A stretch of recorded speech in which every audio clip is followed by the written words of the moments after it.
Ada satu adigium penting yang sering dikutip oleh banyak orang untuk menjelaskan persepsi Karl Marx tentang agama, yang disebut bahwa religion is the opium of society. Disebutkan bahwa agama sebagai candu bagi masyarakat.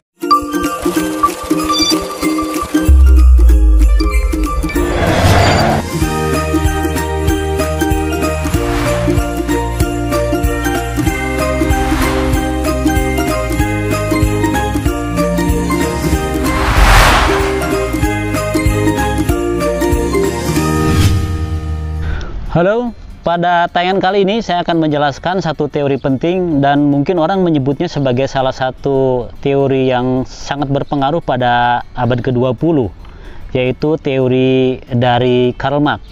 Nah, di hadapan saya ada salah satu buku penting juga yang ditulis oleh Karl Marx berjudul Kapital. Ini sebenarnya adalah buku berbahasa Jerman, kemudian diterjemahkan ke dalam bahasa Inggris, dan kemudian terbit pada tahun 1957. Sudah sangat lama sekali. Nah, nanti melalui buku ini ada beberapa pandangan teoritis yang dikemukakan oleh Karl Marx terkait dengan masyarakat pada masa itu, dan ini nanti akan menjadi bagian dari pembahasan penting dalam memahami salah satu teori sosiologi klasik. Nah, sobat semua, saya akan memberikan setidaknya 6 poin nanti dalam tayangan kali ini terkait dengan pemikiran Karl Marx. Saya akan memulai dengan memberikan biografi singkat untuk mengenal siapa itu Karl Marx. Jadi Karl Marx ini lahir di Trier, Jerman pada tahun 1818.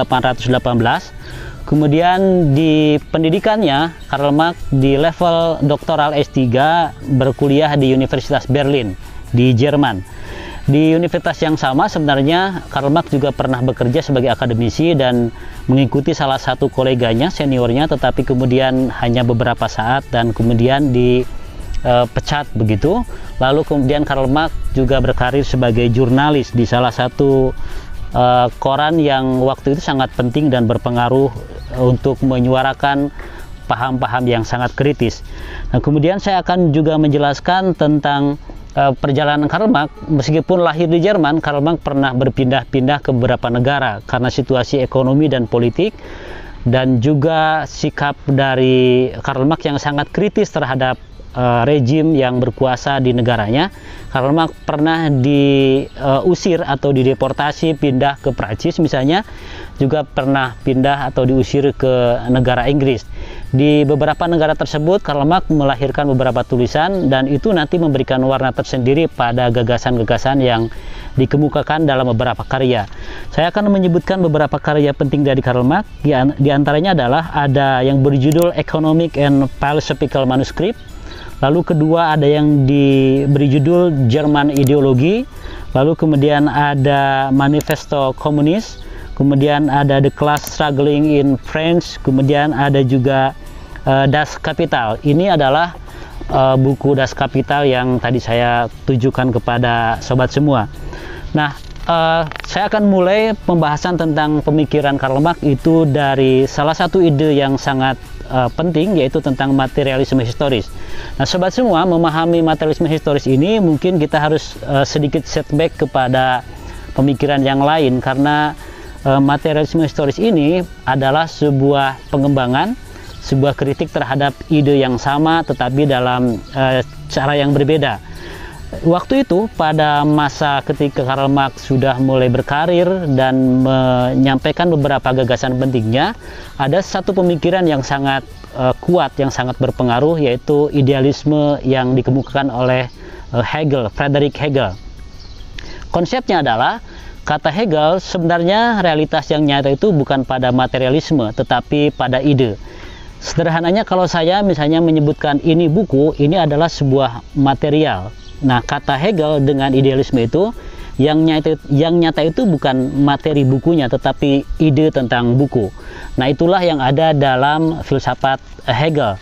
Ini juga sobat semua bisa kembali pada pemikiran-pemikiran yang coraknya lebih mengutamakan pada ide. Misalnya seperti Auguste Comte, yang juga melihat evolusi masyarakat bukan pada material, bukan pada sesuatu yang bersifat empirik, tetapi lebih pada perkembangan pemikiran manusia. Itu juga terkait dengan ide-ide. Nah, begitu luasnya pengaruh idealisme pada masa itu sehingga Karl Marx lalu kemudian memberikan kritik dan memberikan perbaikan atau memberikan satu formulasi yang berbeda terkait dengan idealisme tersebut. Jika Hegel memahami realitas sosial itu, realitas kenyataan dalam dunia dengan berfokus pada ide-ide, maka Karl Marx menariknya menjadi pada material, pada sesuatu yang sangat kelihatan, sesuatu yang sangat empirik. Saya akan jelaskan dengan sedikit sederhana bagaimana kita memahami idealisme dari Hegel ini. Nah, kalau misalnya sobat semua terbiasa dengan satu cara berpikir yang mulai dari tesis, lalu kemudian antitesis, dan nanti melahirkan sintesis, itu adalah penjelasan sederhana bagaimana kita memahami filsafat idealisme. Jadi misalnya idealisme ini menjelaskan tentang adanya dialektika atau saling menegasikan antara satu pernyataan oleh pernyataan yang kedua, lalu nanti melahirkan pernyataan yang ketiga. Pernyataan pertama disebut sebagai tesis, lalu kemudian memberikan penegasian atau penyangkalan yang namanya antitesis. Lalu dari kedua itu nanti melahirkan yang namanya antitesis. Itu ada dalam pemikiran idealismenya Hegel. Tetapi semua analisis seperti itu berada pada tingkat ide, pada tingkat pemikiran, bukan pada sesuatu yang kelihatan. Nah, Karl Marx lalu melahirkan satu pemahaman yang lebih pada materialisme. Jadi dari hal-hal yang sifatnya abstrak, sesuatu yang idealis tadi pada ide, pada gagasan, kemudian ditarik oleh Karl Marx pada hal-hal yang bersifat materialisme. Materialisme itu sederhananya adalah sesuatu yang kelihatan, sesuatu yang nyata. Jadi ketika Karl Marx menjelaskan masyarakat, itu tidak menjelaskan tentang perkembangan ide, tapi menjelaskan perkembangan sejarah yang kelihatan. Nanti akan saya jelaskan lebih detail lagi pada perkembangan masyarakat, dari masyarakat kapitalis, lalu kemudian nanti melahirkan masyarakat sosialis, atau juga pada dialektika kelas yang akan dijelaskan selanjutnya. Nah, sobat semua, dari ide tentang idealisme Hegel itu kemudian ditarik oleh Karl Marx ke materialisme historis, itu dilakukan dengan satu gagasan teoritis lain yang disebut sebagai praksis.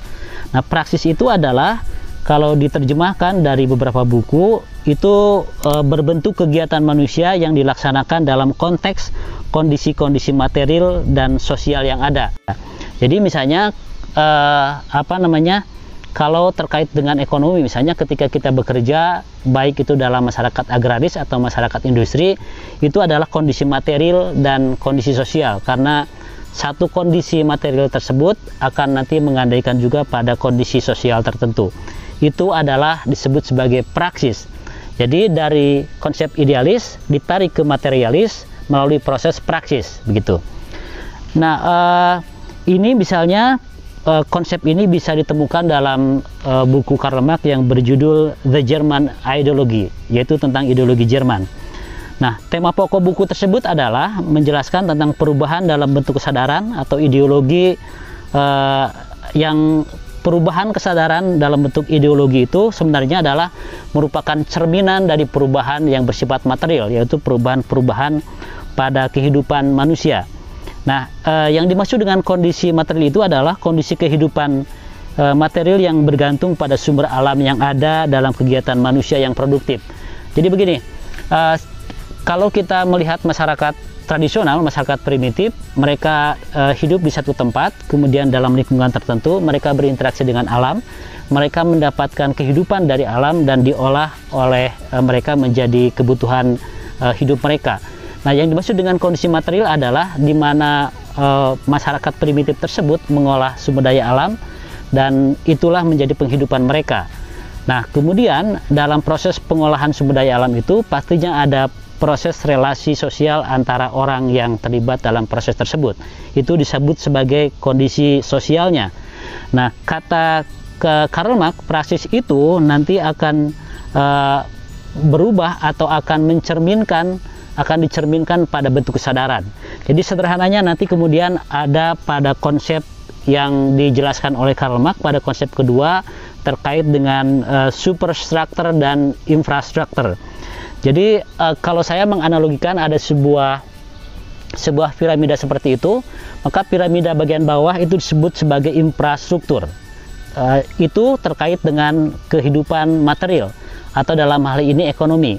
Lalu kemudian piramida bagian atas itu bisa berlapis-lapis, mungkin bisa dalam bentuk kebudayaan, bentuk politik, bentuk agama. Yang menurut Karl Marx bahwa kondisi material yang ada dalam masyarakat itu akan dicerminkan oleh kondisi-kondisi yang ada pada level superstruktur. Nah, pada level struktur itu bisa jadi agama, politik, kebudayaan. Maksudnya bahwa kondisi material tertentu dalam sebuah masyarakat itu nanti akan dicerminkan pada agama, pada kebudayaan, dan pada politik. Saya akan berikan ilustrasi yang sederhana. Seseorang yang mungkin memiliki kekayaan sangat besar, mungkin akan punya ideologi politik yang berbeda dengan mereka yang tergolong orang miskin. Kenapa bisa berbeda seperti itu? Maka inilah yang disebut sebagai Karl Marx bahwa kondisi material tertentu itu nanti akan dicerminkan pada kondisi-kondisi yang superstructure. Jadi yang di atas itu adalah sesuatu yang cerminan dari kondisi yang ada di bawah. Saya akan analogikan lagi kepada contoh yang lain. Misalnya kalau sobat semua melihat di negara-negara yang maju dengan negara-negara yang berkembang misalnya, atau negara yang lebih miskin lagi, maka kebudayaannya akan berbeda, politiknya akan berbeda, agamanya mungkin akan lebih rasional dan lain-lain. Kenapa bisa seperti itu? Karena superstructure itu merupakan cerminan dari infrastruktur atau ekonomi. Jadi dalam hal ini Karl Marx ingin menjelaskan yang berpengaruh dan nanti akan mengkonstruksi pada kesadaran manusia itu bukan ide, tetapi adalah kondisi material. Nah, dengan analogi antara superstructure dengan infrastruktur ini, yang ingin dijelaskan oleh Karl Marx adalah bahwa sebenarnya yang menentukan dalam kehidupan manusia itu bukan ide sebagaimana dipahami oleh Hegel melalui filsafat idealismenya, tetapi adalah kondisi material seseorang. Artinya ketika kondisi material seseorang, maka bentuk kesadaran dalam masyarakat juga bisa berubah. Kita bisa ambil contoh misalnya antara negara yang makmur, negara yang kaya dengan negara yang miskin. Tentu konsep politik, kebudayaan, dan yang lain juga berbeda. Kenapa bisa berbeda? Menurut teori Karl Marx bukan karena idealisme, tetapi lebih karena kondisi materialnya. Bedalah antara orang kaya dengan orang miskin. Persepsinya, ideologinya, kebudayaannya berbeda. Itu karena kondisi material menentukan kondisi ideal, seperti itu. Nah, kenyataannya dalam kehidupan manusia kebanyakan memang tidak melihat adanya kaitan antara bahwa idealisme itu atau gagasan itu atau pemikiran itu dipengaruhi oleh kondisi material. Kenapa bisa demikian? Kata Karl Marx, karena ada yang namanya kesadaran palsu. Orang tidak bisa memahami bahwa kondisi realnya sekarang itu dipengaruhi bukan oleh ideal, bukan oleh pemikiran, tetapi oleh kondisi material. Semakin orang kemudian maju, makmur, nanti akan proses berpikirnya akan berkembang juga. Nah, alasan kenapa seorang tidak memiliki kesadaran seperti itu ada yang disebut dengan konsep false consciousness atau kesadaran palsu. Apa yang dimaksud dengan kesadaran palsu? Kesadaran palsu adalah kesadaran di mana orang tidak memahami adanya kaitan antara kondisi material dengan perkembangan ide-ide. Dan itu bisa terjadi karena ada beberapa hal yang kemudian memanipulasi kesadaran seperti itu. Satu ide yang penting yang dikemukakan oleh Karl Marx, yang ditemukan oleh Karl Marx pada masa itu, yang bisa memanipulasi kesadaran pengaruh antara kondisi material ke kondisi ideal, ke kondisi ide-ide adalah diberikan misalnya oleh agama. Misalnya ada satu adigium penting yang sering dikutip oleh banyak orang untuk menjelaskan persepsi Karl Marx tentang agama, yang disebut bahwa religion is the opium of society. Disebutkan bahwa agama sebagai candu bagi masyarakat. Seringkali salah paham, tetapi yang ingin disampaikan oleh Karl Marx bahwa konteks agama yang dikemukakan oleh Karl Marx adalah bahwa agama secara tradisional memang menekankan pada hal-hal yang bersifat transenden, yaitu hal-hal yang di luar hal-hal yang material. Nah, hal ini nanti akan mengalihkan kondisi atau penderitaan fisik yang dialami oleh misalnya kelompok-kelompok masyarakat tertentu dan dianggap itu sebagai sesuatu yang transenden. Misalnya dalam kehidupan sehari-hari kita sering kalau kita mengalami satu penderitaan, kemiskinan tertentu, kita tidak bersikap kritis, tetapi kita menganggap dengan bahasa agama itu sebagai bagian dari takdir Tuhan. Nah, dengan cara inilah kemudian kita tidak melakukan apa-apa. Nah, ini bisa jadi menjadi semacam pengalihan sehingga tidak ada yang namanya kesadaran atau pemahaman ada kaitan antara kondisi material dengan kondisi pemahaman masyarakat seperti itu. Penjelasan kedua terkait bahwa agama sangat potensial untuk mengaburkan adanya pemahaman bahwa kondisi material sangat berpengaruh pada ide-ide manusia, itu misalnya terkait dengan pahala. Kita seringkali menemukan bahwa misalnya ketika satu masyarakat tertentu atau individu tertentu ada dalam kondisi tertindas, misalnya secara struktur dimiskinkan, maka mereka akan mencari pembenaran dengan menyebutkan bahwa menjadi miskin mungkin akan mendapatkan pahala kelak di akhirat misalnya. Nah, kondisi seperti itu sebenarnya mengaburkan kesadaran bahwa kondisi material itu nanti yang berpengaruh pada pemahaman-pemahaman yang ada dalam masyarakat, termasuk kesadaran politik. Yang ketiga juga kita bisa melihat bahwa dengan agama seringkali, terutama dalam masyarakat zaman dulu, di masyarakat abad pertengahan, apa yang dikemukakan dalam doktrin-doktrin agama seringkali menjadi legitimasi dari satu kekuasaan politik tertentu.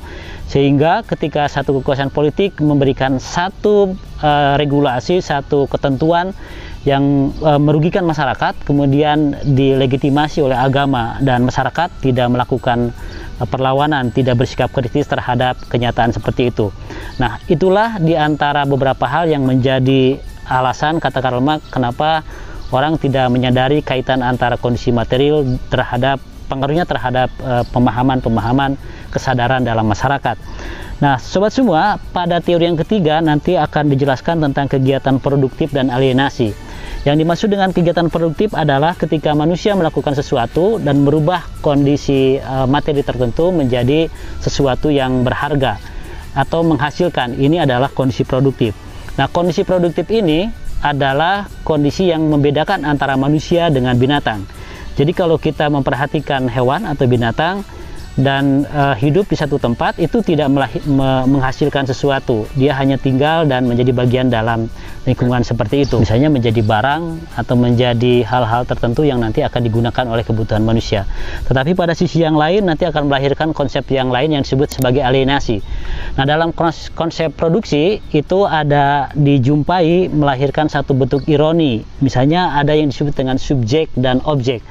Nah, kalau kita sebagai manusia itu misalnya menciptakan satu teknologi tertentu, misalnya kalau dalam masyarakat modern seperti sekarang melahirkan teknologi, tetapi teknologi itu kan hasil produktif manusia, dibuat untuk kebutuhan manusia. Tetapi pada perkembangan selanjutnya justru teknologi tersebut yang mengatur manusia. Nah, dalam hal itu ada konsep subjektif dan konsep objektif, termasuk juga yang ditemui oleh Karl Marx. Nah, dalam proses seperti itulah terjadi yang namanya alienasi. Seperti kita sekarang misalnya alat-alat teknologi yang sekarang ada itu adalah hasil dari proses produksi manusia, tetapi kemudian menjadi sesuatu yang objektif dan sekarang manusia itu yang menyesuaikan dengan teknologi. Padahal teknologi kita yang buat. Itu terjadi proses namanya alienasi. Atau dalam kondisi yang lain, misalnya dalam relasi kaum buruh, itu juga terjadi hal yang sama, di mana barang-barang yang diproduksi oleh seorang buruh atau seorang tenaga kerja nanti tidak bisa diakses oleh tenaga kerja yang juga memproduksi barang seperti itu. Itu konsep alienasi. Nah, yang terpenting juga dalam konsep alienasi adalah bagaimana misalnya proses produksi itu tidak menjadi media pembebasan dari manusia, tetapi lebih pada proses pemenuhan tuntutan-tuntutan pasar, tuntutan-tuntutan kapitalisme. Misalnya orang sekarang bekerja bukan lagi untuk menghasilkan sebuah produk yang merupakan ekspresi dari kediriannya, tetapi merupakan tuntutan terhadap kapitalisme. Nah, selanjutnya ada konsep kelas. Nah, ini juga yang sangat penting. Konsep kelas ini adalah satu kategori pengelompokan yang didasarkan pada kepemilikan. Jadi konsep kelas itu terbentuk karena ada konsep ownership, ada konsep kepemilikan. Dalam gambaran Karl Marx, dulu dalam masyarakat primitif, semua aset atau kehidupan alam, resources itu tidak dimiliki secara ketat seperti dalam masyarakat modern sekarang. Tetapi karena keterbatasan resources itu, lalu kemudian ada konsep kepemilikan. Maka di situ ada orang yang punya, ada orang yang tidak punya sumber daya. Orang yang punya sumber daya disebut sebagai nanti tergantung pada sumber dayanya apa. Kalau tanah berarti disebut sebagai tuan tanah. Yang tidak punya tanah disebut sebagai nanti menjadi pekerja kepada tuan tanah. Lalu misalnya dalam masyarakat primitif beralih menjadi pada masyarakat industri. Maka dalam masyarakat industri nanti ada pembedaan berdasarkan kepemilikan atau ownership tadi. Maka di situ ada yang pemilik modal yang disebut sebagai kapitalis, ada orang yang buruh yang namanya kelas proletar seperti itu. Nah, itu adalah dua kelas yang terjadi karena ada konsep kepemilikan.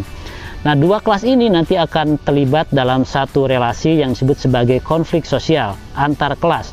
Kenapa bisa terjadi konflik sosial antar kelas? Karena ada proses eksploitasi, ada proses diskriminasi dari satu kelas tertentu terhadap kelas yang lain, yaitu terhadap kelas proletar borjuis kepada kelas proletar. Nah, bagaimana menjelaskan ini? Menjelaskan ini adalah misalnya dalam proses produksi. Proses produksi adalah proses merubah dari bahan mentah menjadi bahan jadi. Misalnya meja ini kalau saya ibaratkan, ini berasal dari bahan mentah satu kayu tertentu dengan harga misalnya 100.000. Lalu kayu ini akan dibeli oleh seorang pemilik modal dengan harga 100.000 dan nanti akan diolah menjadi satu bahan jadi namanya meja kayu. Nah, yang merubah dari bahan mentah kayu tadi menjadi bahan jadi meja tulis seperti ini itu adalah para pekerja yang memiliki keterampilan merubah dari bahan mentah menjadi bahan jadi. Nah, dari perubahan tersebut nanti akan memunculkan nilai pada benda seperti itu. Misalnya kayu yang harganya 100.000 ketika diolah menjadi meja tulis, maka harganya akan bertambah karena ada nilai guna atau use value, ada nilai gunanya. Maka nilai gunanya bisa menjadi 1 juta. Nah, dari perubahan dari bahan mentah menjadi bahan jadi, dari kayu menjadi meja tulis, itu adalah proses produksi, kemudian melahirkan nilai lebih atau surplus value. Nah, dari situ ada keuntungan atau profit yang diambil karena merubah dari bahan mentah ke bahan jadi yang dilakukan oleh para karyawan atau para buruh. Nah, ketika keuntungan itu didapatkan dari 100.000 kemudian menjadi 1 juta, maka ada nilai lebihnya sekitar 900.000. Nah, ketika ada keuntungan, maka yang mendapatkan keuntungan terbesar adalah kapitalis, pemilik modal. Sementara yang merubah dari bahan mentah menjadi bahan jadi mungkin hanya mendapatkan 150.000. Itu sudah kelihatan bagaimana eksploitasi yang dilakukan dalam proses produksi seperti itu. Dan ini semakin terjadi dalam masyarakat industri yang sekarang. Alienasi yang kedua terjadi ketika misalnya karyawan atau para buruh itu dianggap sebagai komoditas dalam proses produksi. Jadi dia tidak pernah menjadi dipersepsikan atau diperlakukan sebagai manusia. Dalam hitungan-hitungan produksi, dalam hitung-hitungan perubahan material seperti itu, buruh atau karyawan dianggap sebagai komoditas saja, bukan sebagai manusia. Jadi proses alienasi terjadi ketika manusia, dalam hal ini adalah buruh, kaum proletar, itu ada dalam lingkaran proses produksi seperti itu. Situasi seperti itulah kemudian yang menjadi keprihatinan Karl Marx dan ingin merubah kondisi atau relasi masyarakat kelas seperti itu ke dalam satu bentuk masyarakat yang diidealkan, yang nanti memunculkan konsep masyarakat tanpa kelas atau classless society, atau juga menjadi konsep masyarakat sosialis. Bagaimana bisa sampai ke situasi masyarakat ideal? Caranya adalah dengan melakukan revolusi. Apakah kemudian revolusi itu bisa terbentuk? Agar revolusi itu bisa terbentuk, maka harus memunculkan kesadaran kelas atau kesadaran kelas, sehingga mereka memahami bahwa mereka sedang ada dalam proses eksploitasi. Nah, inilah beberapa konsep penting dari Karl Marx yang memberikan satu kekuatan tersendiri pada sosiologi. Yang salah satu diktum yang sangat penting kata Karl Marx bahwa apa yang dilakukan oleh para filsuf hanya menafsirkan, hanya menjelaskan saja. Sebenarnya yang terpenting adalah bagaimana merubah situasi seperti itu. yang dilakukan oleh banyak ilmuwan, para filsuf termasuk idealis dari Hegel itu hanya menafsirkan saja. Padahal yang terpenting adalah how to change the society, bagaimana merubah masyarakat seperti itu. Inilah kekuatan dari teori Karl Marx yang mengilhami banyak sekali gerakan sosial di dunia, gerakan politik, gerakan kebudayaan yang membebaskan manusia. Demikian sobat semua, kalau ada pertanyaan sampaikan pada kolom komentar dan terima kasih.